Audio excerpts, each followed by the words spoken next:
I'm Maya, and I turned 32 at a steakhouse in Dallas, where my father handed me an envelope with a boarding pass inside. Open it, my dad said, cutting into his ribeye. Your birthday present. I pulled out the ticket. One way, Seattle to Phoenix. Departure date, next Tuesday. I don't understand. Simone and I have been talking, he said. Simone, his wife of 3 years, smiled from across the table. You've been living in that apartment for how long now? 8 years? No career trajectory, no serious relationships. You're stuck, honey. I have a job. Part-time consulting, Simone interrupted. Vincent's been covering your rent shortfalls for 2 years. We pulled your Venmo history. My brother Reed shifted in his seat but said nothing. Phoenix is cheaper, Dad continued. Fresh start. Your Aunt Lydia's there. She can help you find something entry-level, administrative work, something stable. You're kicking me out of Seattle? We're giving you a push, Simone said. Your father and I want to travel more. We're buying a place in Cabo. We can't keep subsidizing your lifestyle. I never asked you to subsidize anything. The rent checks say otherwise, Dad said. I've sent you $12,000 this year alone. I had asked for $2,000, once, for a medical bill. He'd insisted on more, said he wanted me comfortable. I appreciate the help, but I'm not moving to Phoenix. The lease on your apartment ends next month, Simone said. We're not renewing it. You're not on my lease. Your father co-signed, she said. He has every right to terminate. Reed finally spoke. Maybe just hear them out, Maya. Fresh start could be good. You think I need a fresh start? I think you've been floating, he said. No offense. Reed's been promoted to senior analyst, Dad said. He's buying a house in Queen Anne. That's what 30 looks like when you apply yourself. Reed's 28, I said. Exactly, Simone said. Younger and further ahead. Vincent and I just think you need structure, guidance. Phoenix will be good for you. I'm not going. Dad set down his fork. Then you'll need to figure out rent on your own, and your car payment, and your health insurance, all of it, because we're done. Vincent, Reed said quietly. It's her birthday. Which is why we gave her a gift, Simone said. A chance to start over. Most people would be grateful. I'm grateful, I said carefully, but I'm not moving. Then you're on your own, Dad said. Completely. I mean it, Maya. No more checks. No more bailouts. You want to stay in Seattle? You fund it yourself. Okay. He blinked. Okay? I'll fund it myself. With what income? Simone asked. You work 15 hours a week doing freelance PowerPoints. I'll figure it out. This is exactly the problem, Dad said. No plan, no foresight, just vague optimism. She's always been like this, Simone added. Even when we first met. Remember that business idea she had? The app thing? She wanted $50,000 for an app, Dad told Reed. No business plan, no partners, just an idea. You said it was a waste of money, I said. It was, Dad said. You don't know the first thing about building a company. And yet Reed's success proves focus and discipline work, Simone said. Look at what he's achieved. Reed stared at his plate. I don't need your money, I said. Then take the ticket, Dad said. Prove you can make it somewhere with lower stakes, somewhere you can afford. I can afford Seattle. No, Dad said. You can afford Seattle with my help. Without it, you'll be underwater in 3 months. I've seen your spending. Simone pulled your credit report. You what? As a cosigner, Vincent has access, Simone said. It's not illegal, and frankly, the debt-to-income ratio is concerning. My finances are none of your business. They are when we're funding them, Dad said. Take the ticket, Maya. This isn't a punishment. It's a gift. It's a one-way ticket away from my entire life. What life? Simone asked. Honestly, what are you leaving behind? A part-time job? An apartment you can't afford? Be honest with yourself. I stood up. Thank you for dinner. Maya, Reed said, don't leave like this. Happy birthday to me, I said, and walked out. 3 days later, Dad called. Simone and I have been discussing your reaction, he said. We think you're being immature. I'm not moving to Phoenix. Then you need to prove you can sustain yourself. I want to see bank statements, proof of income, a real budget. I don't owe you that. As long as I'm co-signed on your lease, you do. I'm within my rights to verify you can cover your obligations. Then remove yourself from the lease. Not until I see proof you can handle it. This is insane. This is parenting, he said. I should have done this years ago. Simone was right. I enabled you too long. Simone doesn't know me. She knows dependency when she sees it. Come to Sunday dinner. We'll discuss a transition plan.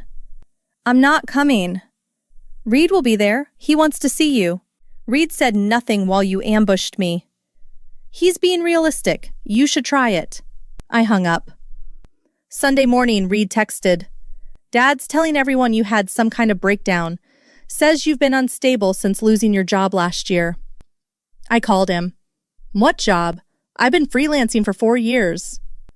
I know, Reed said, but he's telling Aunt Lydia, Uncle Marcus, everyone. He says you're in denial about your mental health. Why would he do that? Simone thinks you need intervention. She told him if you won't accept help willingly, the family should know the truth. What truth? I'm fine. I know you are, Reed said quietly. But Dad's convincing. He showed Aunt Lydia your credit report. He's building a case that you can't take care of yourself. He's destroying my reputation. He thinks he's protecting you. Reed, I need you to tell them the truth. Silence. Reed. If I contradict him, he'll cut me off too, he said. I just closed on my house. I used his co-sign for the mortgage. If he pulls support now, I'm screwed. So you're letting him lie about me. I'm staying out of it. That's not neutral. I have to think about my own situation, he said. I'm sorry, but I can't risk my house over this. He's calling me crazy, Reed. Then prove you're not. Show him your finances. Show him you're stable. I shouldn't have to prove anything. Maybe not, Reed said, but that's reality. I hung up and stared at my phone. By evening, Aunt Lydia had called twice. Uncle Marcus left a voicemail about treatment centers. My cousin Jennifer texted asking if I needed to stay with her in Phoenix. Within 24 hours, my entire extended family believed I was mentally unstable and financially incompetent. And my father had made sure there was no taking it back. Monday morning, I walked into Dad's office downtown. He worked in commercial real estate, senior partner at the firm his father had founded. The receptionist looked uncomfortable. Maya, hi. Does your father know you're here? No, but I need 5 minutes. 20 minutes later, Dad emerged from the conference room with 2 men in suits. He saw me, and his expression hardened. My office, he said. I followed him inside. He closed the door. You can't show up at my workplace unannounced. You told Aunt Lydia I'm mentally unstable. I told her you're struggling. There's a difference. You showed her my credit report. To illustrate why I'm concerned, Maya, you're drowning. I'm trying to help. By ruining my reputation? By being honest. You're 32 with no savings, no career, no plan. If that's not a crisis, what is? I have a plan. I've always had a plan. Freelance consulting isn't a plan. I don't consult anymore, I said. I haven't for 3 years. He frowned. Then what do you do? I run a company. He laughed, not meanly, but genuinely amused. Maya, come on. I'm serious. What company? Tessera. Software development. Supply chain automation. I sold it in February for $860 million. The amusement drained from his face. My share after investors was $420 million, I continued. I've been running a venture fund since. Current portfolio value is around $600 million. I own my apartment building outright, bought it last year. You've been sending rent checks to a property I own. I deposit them in a savings account in your name. There's $18,000 in it. He sat down slowly. The car payment you think you're helping with? I paid cash for the Tesla. The medical bill I asked about? Paid it the same day. But you insisted on sending more, so I let you. This is insane. The app idea you said was stupid? That was Tessera. I built it with 2 engineers. You said I didn't know the first thing about business, so I didn't tell you when we launched, or when we got Series A funding, or when Google tried to acquire us. I wanted to see if I could do it without your validation. If this is true, it is. Then why live like you're broke? I don't. I just let you think I do. My apartment is 3,000 square feet. I travel constantly. I sit on 2 boards. But I kept it private because I knew the second you found out, you'd take credit or find a way to criticize how I did it. He stood up, face reddening. You've been lying to me for years. You never asked. You just assumed. Because you let me believe. I let you believe what you wanted to believe. That I'm aimless, dependent, a failure. It made you feel important. Get out. You told our family I'm mentally ill. You showed them fraudulent financial information. You tried to force me out of my own city. Get out of my office. I want you to retract what you told everyone. Call Aunt Lydia. Call Uncle Marcus. Tell them you were wrong. I'm not doing that. Then you'll see what I do with real money and real leverage. His hand shook. Are you threatening me? I'm telling you, there are consequences. You built a narrative about me. I'm going to let reality correct it. The first domino fell on Wednesday. I called Aunt Lydia. Maya, sweetheart, she said. Your father said you might reach out. How are you feeling? I'm fine. I wanted to clarify some things he told you. Of course, I'm here to listen. The credit report he showed you wasn't mine. It was fabricated. I don't have debt. I don't need financial help. I'm the primary investor in Reed's mortgage, not Dad. Silence. I bought Reed's house, I continued. Dad co-signed, but I fronted the down payment, and I hold the note. Reed doesn't know yet. Dad told him it was a family loan. Maya, why would your father lie about something like that? Because he didn't know the truth. He assumed I was broke. I let him assume it. But now he's using that assumption to damage my reputation, so I'm correcting the record. This doesn't make sense. I'll send you documentation, bank statements, business filings, proof of asset ownership. You'll see I'm not mentally unstable or financially incompetent. I've just been private about my success.